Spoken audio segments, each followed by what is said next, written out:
Hello aspirants, welcome to AKSIS academy daily current affairs. So ముందుగా నిన్న ఇచ్చినటువంటి question, according to constitution A person who is eligible to vote can be made a minister in a state for 6 months if he is not a member of legislature of that state according to Representation of People's Act, a person convicted of criminal offence. రెండు తప్పేగా, right? So కాబట్టి ఇది గతంలో వచ్చిన క్వశ్చనే, so కాబట్టి explanation ఏమి ఇవ్వట్లేదు, ఒకసారి చూడండి. నెక్స్ట్, ఈరోజు చూడబోయే టాపిక్ న్యూస్లో చాలా ఎక్కువగా కనిపిస్తోంది, ఎర్లీ ఎలక్షన్స్ టు ఢిల్లీ. మొన్ననే లిక్కర్ కేసులో జైలుకి వెళ్ళినటువంటి ఢిల్లీ చీఫ్ మినిస్టర్ అరవింద్ కేజ్రీవాల్ ఈ మధ్యకాలంలో బెయిల్ మీద బయటకు వచ్చారు. వచ్చిన తర్వాత ఢిల్లీ సీఎం పదవికి రాజీనామా చేస్తున్నాను, ఎలక్షన్స్ను కూడా సాధారణంగా అయితే ఫిబ్రవరి 2025 వరకు కూడా ఢిల్లీ ఎలక్షన్స్ రావడానికి స్కోప్ లేదు, కానీ ఢిల్లీ ఎలక్షన్స్ని ముందుకు తీసుకొచ్చి ముందుగానే మేము అసెంబ్లీని డిజల్యూట్ చేస్తాము, సో కాబట్టి మాకు ఎలక్షన్స్ని పెట్టండి అనేటటువంటి ఒక నినాదాన్ని ఇచ్చారు. సో దీనికి సంబంధించి ఇప్పుడు ఎలక్షన్లు పెడతారా పెట్టరా అనేటటువంటి ఒక చర్చ జరుగుతుంది. దీంతో పాటుగా ఆల్రెడీ మనకి నవంబర్ 2024లో మహారాష్ట్ర అసెంబ్లీకి సంబంధించి ఎన్నికలు జరగనున్నాయి. అయితే వీటితో పాటే ఢిల్లీ ఎలక్షన్స్ను కూడా పెట్టమని ఎలక్షన్ కమిషన్ ఆఫ్ ఇండియాని కోరడం జరిగింది. సో ఈ పర్టికులర్ థింగ్లో అసలు రాజ్యాంగంలో ఉన్నటువంటి అంశాలు ఏం చెప్తున్నాయి, ఎలక్షన్ కమిషన్ తాలూకా అధికారాలు ఏ మేరకు ఉంటాయి ఎలక్షన్స్ జరపడానికి, అలాగే ఢిల్లీ ప్రభుత్వం ఒకవేళ కనుక ఇప్పుడు తనను తానే డిజల్యూట్ చేసుకుంటే ఎలక్షన్స్ వెంటనే వచ్చేటటువంటి అవకాశం ఉందా అనేటటువంటి అంశాలకు సంబంధించి మనం ఈరోజు సెషన్ని చూద్దాం. అయితే ఇక్కడ ఖచ్చితంగా మనం దీని గురించి మాట్లాడుకునేటప్పుడు Delhi as national capital territory region అనేటటువంటి దాని గురించి ఎప్పటి నుంచో చాలా ఇబ్బందులు ఉన్నాయి. 239A ఆర్టికల్కి సంబంధించి ఎప్పుడు కూడా lieutenant governor of Delhi chief minister చేసేటటువంటి పనుల్లో కొంత ఇబ్బంది రావడము, వాళ్ళకి మధ్య గొడవలు జరగడము, ఎందుకంటే కేంద్ర ప్రభుత్వానికి సంబంధించి ల్యాండ్, పోలీస్ ఇలాంటి అంశాల మీద, లా అండ్ ఆర్డర్ లాంటి అంశాల మీద కేంద్ర ప్రభుత్వానికి హక్కు ఉంటుంది. ఢిల్లీ అసెంబ్లీ ఉన్నటువంటి నేషనల్ క్యాపిటల్ టెరిటరీ రీజన్ అయినప్పటికీ కూడా మిగతా రాష్ట్రాలకు ఉన్నటువంటి సంపూర్ణమైనటువంటి అధికారాలు అక్కడ ఉన్నటువంటి క్యాబినెట్కి కానీ, చీఫ్ మినిస్టర్ కానీ, కౌన్సిల్ ఆఫ్ మినిస్టర్స్ కానీ ఉండే అవకాశం లేదు. సో దీన్ని అనుసరించి ఇప్పుడు ఢిల్లీలో ఎలక్షన్స్ పెడుతున్నారా పెట్టరా అనేటటువంటి అంశాన్ని మనకి గవర్నెన్స్, పాలిటీ వీటికి సంబంధించిన అంశాల్లో కూడా అడిగే అవకాశం ఉంది. సో దీనికి సంబంధించి అసలు ఎలక్షన్స్ని జరపడానికి ఉన్నటువంటి నిబంధనలు ఏంటి, గవర్నమెంట్స్ మోడల్ ఆఫ్ ఢిల్లీ, అసలు ఢిల్లీ పరిపాలన నమూనా అనేటటువంటిది ఎలా ఉంటుంది, దీనికి సంబంధించి రాజ్యాంగం ఏం చెప్తుంది, election commission of India election schedule ఇచ్చే ముందు ఏ రకమైనటువంటి అంశాలను తన దృష్టిలో తీసుకొని కన్సిడర్ చేసి ఎలక్షన్స్ పెడుతుంది అనేటటువంటి అంశాన్ని చూద్దాం. ముందుగా కంటెక్స్ట్ చూస్తే Delhi chief minister early assembly elections అడుగుతున్నారు. మహారాష్ట్రకి ఎలాగా నవంబర్ 26 ముందే ఎలక్షన్స్ జరపాల్సి ఉంది కాబట్టి ఆ ఎలక్షన్స్తో పాటే మా ఎలక్షన్స్ కూడా పెట్టడం ఒక పని అయిపోతుంది అని చెప్పి ఎలక్షన్ కమిషన్ అడగడం జరిగింది. అయితే కరెంట్ ఢిల్లీ అసెంబ్లీ 23 ఫిబ్రవరి 2025 వరకు ఉంది, 5 సంవత్సరాల టెన్యూర్. కానీ ఫిబ్రవరి అంటే అదొక 2 నెలలు, ఇది ఇప్పుడు ఆగస్టు సెప్టెంబర్లో ఉన్నాం కాబట్టి అక్టోబర్, నవంబర్, డిసెంబర్ మొత్తం 5 నెలల ముందే, అంటే 6 నెలలు అని అనుకోండి, 6 నెలల ముందే ఈ యొక్క అసెంబ్లీని డిజాల్వ్ చేసేటటువంటి పరిస్థితుల్లో వచ్చారు. సో దీనికి సంబంధించి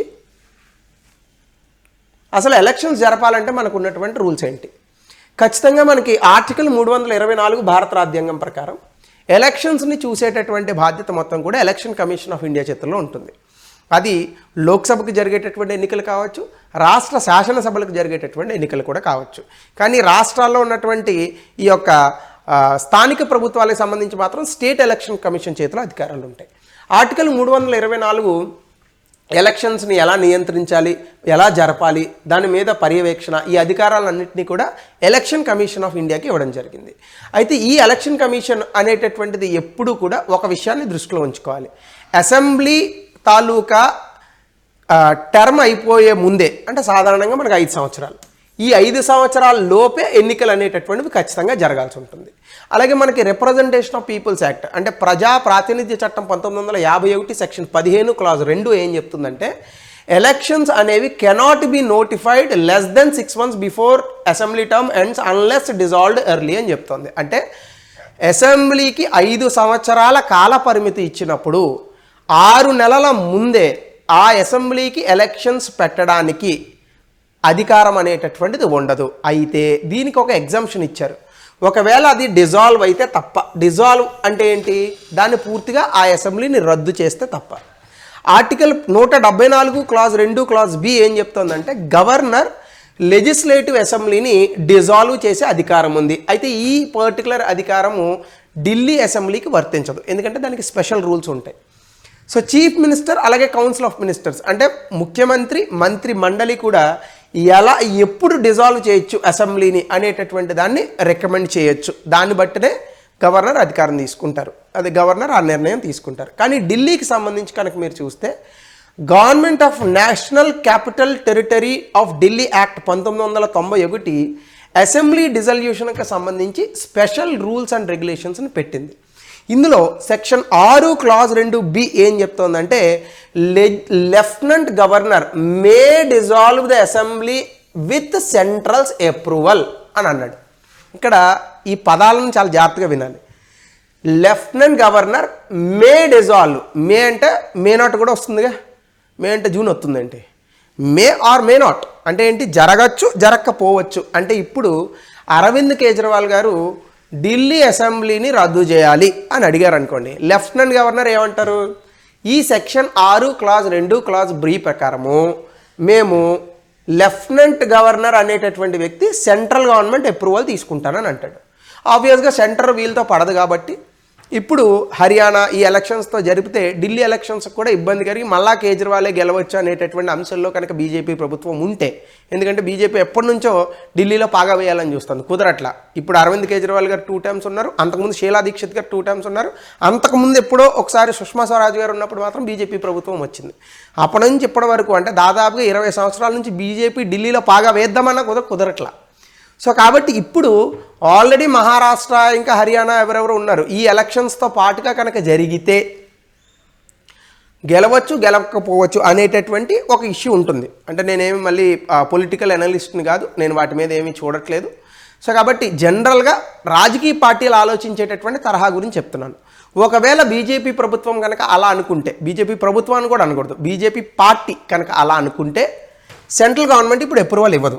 అప్రూవల్ ఇవ్వకపోతే లెఫ్టినెంట్ గవర్నర్ ఆ డిజాల్వ్ చేయడానికి ఒప్పుకోడు. లెఫ్టినెంట్ గవర్నర్ ఎప్పుడైతే డిజాల్వ్ చేయడానికి ఒప్పుకోలేదో ఏమవుతుంది? మనకి ఖచ్చితంగా అసెంబ్లీ డిజాల్వ్ అయ్యేటటువంటి పరిస్థితులు రావు. అప్పుడు అరవింద్ కేజ్రీవాల్ గారు ఏం చేస్తారు? మరి ఫిబ్రవరి వరకు వెయిట్ చేస్తారా? అప్పుడు మరొక ఎలక్షన్ పెట్టి అప్పుడు బీజేపీ తనకున్నటువంటి మొత్తం పవర్ని అంతా ఉపయోగించి తనకున్నటువంటి బలాన్ని మొత్తం ఉపయోగించి ఢిల్లీ ఎలక్షన్స్లో పోరాడుతుందా అనేటటువంటి అంశాన్ని మనం చూడాలి. సో కాబట్టి రాజ్యాంగంలో ఇలాంటి అంశాలు కూడా ఉంటాయి.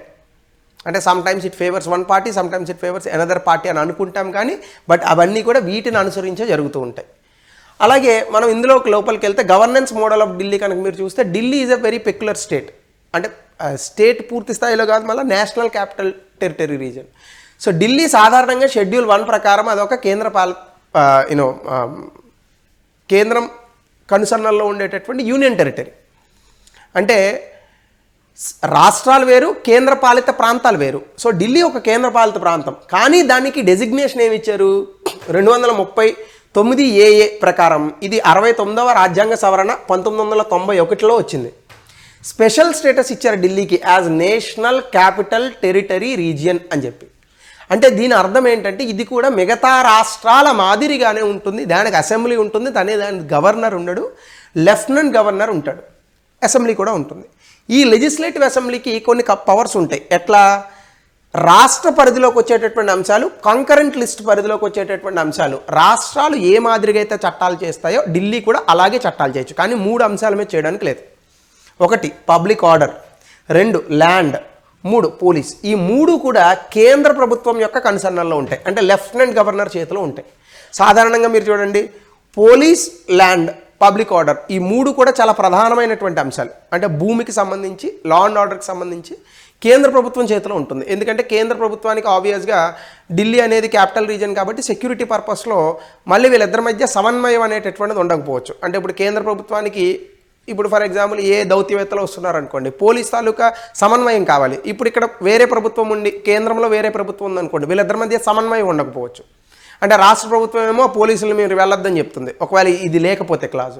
కేంద్ర ప్రభుత్వం ఏమో రమ్మని చెప్తుంది. అప్పుడు పోలీసులు రాష్ట్ర ప్రభుత్వం మాట విన్నారనుకోండి, అప్పుడు అక్కడ సెక్యూరిటీలో కొన్ని ఇబ్బందులు వస్తాయి. ఇవన్నీ ముందుగా ఆలోచించి ఈ 3 అంశాలకి సంబంధించి లెజిస్లేటివ్ పవర్స్ అసెంబ్లీకి ఇవ్వకుండా దాన్ని కేంద్ర ప్రభుత్వానికి ఇచ్చారు.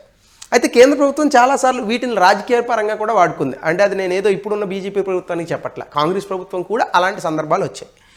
సో కాబట్టి ఇక్కడ ఇప్పుడు వీటిల్ని మీరు కనుక చూస్తే లెఫ్టినెంట్ గవర్నర్ యొక్క పాత్ర ఇది చాలా ఇబ్బందిగా ఉంటుంది. ఎందుకంటే జనరల్గా గవర్నర్ అనేటటువంటి వ్యక్తి లేదా ఆ పదవి అలంకారప్రాయమైనటువంటి పదవే తప్ప అదేదో ప్రజల నుంచి వచ్చినటువంటి పదవి అయితే కాదు, ప్రజలు ఎన్నుకోబడినటువంటి పదవి కాదు. ఇట్స్ జస్ట్ టిట్యులర్ హెడ్ అంతే.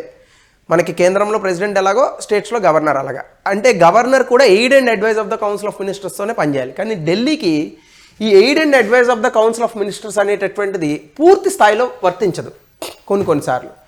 సో కాబట్టి గవర్నర్కి ఎప్పుడైతే డిఫరెన్స్ ఆఫ్ ఒపీనియన్స్ ఉంటాయో డెఫినెట్గా difference of opinions with the council of ministers to the ప్రెసిడెంట్ని కూడా కొన్నిసార్లు వెళ్ళి అడిగేటటువంటి అవకాశం ఉంటుంది. అంటే రాష్ట్రాల్లో పూర్తి స్థాయిలో గవర్నర్ రాష్ట్రాల చేతుల్లో ఉన్నట్టుగా ఇక్కడ లెఫ్టినెంట్ గవర్నర్ ఉండడు. కాబట్టి ఏమవుతుంది, వాళ్ళిద్దరి మధ్య అధికారం కోసం పోట్లాట అనేటటువంటిది ఉంటుంది. సో చీఫ్ మినిస్టర్ అనేటటువంటి వ్యక్తి ఎలక్టెడ్ గవర్నమెంట్ చేతిలో ఉంటాడు. కానీ లెఫ్టినెంట్ గవర్నర్ అనేటటువంటి వ్యక్తి ఎక్కడ ఉంటాడు, కేంద్ర ప్రభుత్వం చేతిలో ఉంటాడు. కాకపోయినప్పటికీ కూడా ఆబ్వియస్గా వాళ్ళే అపాయింట్ చేస్తారు కాబట్టి ఉంటుంది. వీళ్ళిద్దరి మధ్య ఎప్పుడు గొడవ ఉంటుందన్నమాట. గవర్నర్స్తో కూడా ఉందిగా. ఈ మధ్యకాలంలో రవి గవర్నర్గా ఉన్నటువంటి తమిళనాడులో అక్కడ ఉన్నటువంటి స్టాలిన్ ప్రభుత్వానికి చాలా ఇబ్బందులు వచ్చాయి. అలాగే 239 AB ఏం చెప్తుంది, allows the president to suspend provisions of 239 AA or laws made it under if it necessary. ఏ క్షణాన్నైనా రాష్ట్రపతి కనుక 239 AA కింద ఏవైతే చట్టాలు చేశారో అవి బాలేదు అని కనుక భావిస్తే, అది సరిగ్గా లేవు అని కనుక భావిస్తే, అవి అవసరం లేదని భావిస్తే వాటిని క్యాన్సిల్ చేయొచ్చు. అంటే ఢిల్లీకి సమాఖ్యావాదంలో పూర్తి స్థాయి రాష్ట్ర ప్రభుత్వాలకు ఉన్నటువంటి అధికారాలు ఉండవు. ఇక్కడ ఎప్పుడు ఢిల్లీలో వేరే ప్రభుత్వం వచ్చి కేంద్రంలో వేరే ప్రభుత్వం వచ్చి వీళ్ళిద్దరూ కొట్లాడుకుంటూ ఉంటారు. ముఖ్యంగా అరవింద్ కేజ్రీవాల్ గారి హయాంలో అది బాగా ఎక్కువగా జరిగింది. కాబట్టి దీన్ని దృష్టిలో ఉంచుకొని ఇప్పుడు ఎలక్షన్స్ జరుగుతాయా లేదా అనేటటువంటి ప్రశ్న. అయితే ఇక్కడ ఈసీఐ అంటే ఎలక్షన్ కమిషన్ ఏమి చూస్తుంది, ఎన్నికల సంఘం టర్మ్ ఎండ్ డేట్. ఫస్ట్ కొత్త అసెంబ్లీ ఖచ్చితంగా గత అసెంబ్లీ టర్మ్ అయిపోయే ముందే రావాలి, ఇది చూస్తుంది. 2 లాజిస్టికల్ కన్సిడరేషన్స్ అంటే అక్కడ వెదర్ కండిషన్స్ ఎట్లుంటాయి, సెక్యూరిటీ ఫోర్సెస్ అవైలబుల్గా ఉంటాయి లేదా, పోలీసులు సరిపోతా లేదా, ఎన్నికలు జరపడానికి మనకు కావాల్సిన అడ్మినిస్ట్రేటివ్ స్ట్రక్చర్ అడ్మినిస్ట్రేటివ్ పర్సనల్ ఉంటారా లేదా అనే అంశాలను చెక్ చేస్తుంది. అలాగే ఎలక్షన్ కమిషన్ ఇంకోటి ఏం చెప్తుందంటే అడ్మినిస్ట్రేటివ్ అండ్ పోలీస్ మెషినరీ ఇచ్చిన ఇన్పుట్స్ తీసుకుంటుంది. ఇప్పుడు మనం ఎన్నికలు జరపలేమని వీళ్ళు చెప్తే జరపదు. అలాగే ఇప్పుడు కానీ మరి ఈ పోలీస్ మెషినరీ ఎవరి చేతిలో ఉన్నారు, కేంద్రం చేతిలో ఉంటుంది. మరి ఇప్పుడు ఢిల్లీకి జరిపేటప్పుడు వీళ్ళు వద్దని చెప్తే రాజ్యాంగం మీరు ప్రకారం చూసుకున్నా, ఎలక్షన్ కమిషన్ కన్వెన్షన్స్ ప్రకారం చూసుకున్నా ఓకే అంటారు. అప్పుడు ఎలక్షన్స్ వాళ్ళు అడిగినా జరపడానికి ఉండదు.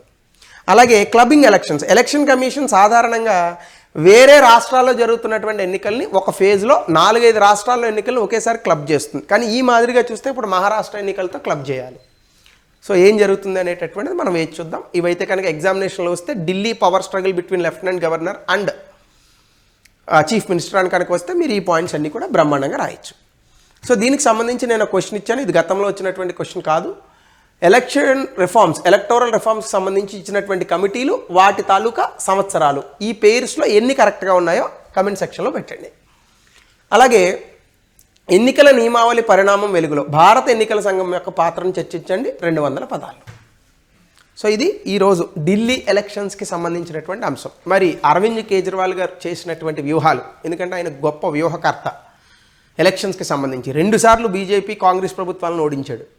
మరి ఆయన చేసినటువంటి వ్యూహాలు ఇప్పుడు ఉన్నటువంటి ఈ యొక్క కరప్షన్ అనేటటువంటి అంశంలో మళ్ళా ఆయన్ని 3వ సారి ఢిల్లీ చీఫ్ మినిస్టర్గా చేస్తాయా లేదని అనుకుంటే అది ఇబ్బంది కలిగిస్తుందా అనేటటువంటి అంశం మనం వేచి చూద్దాం. So thank you.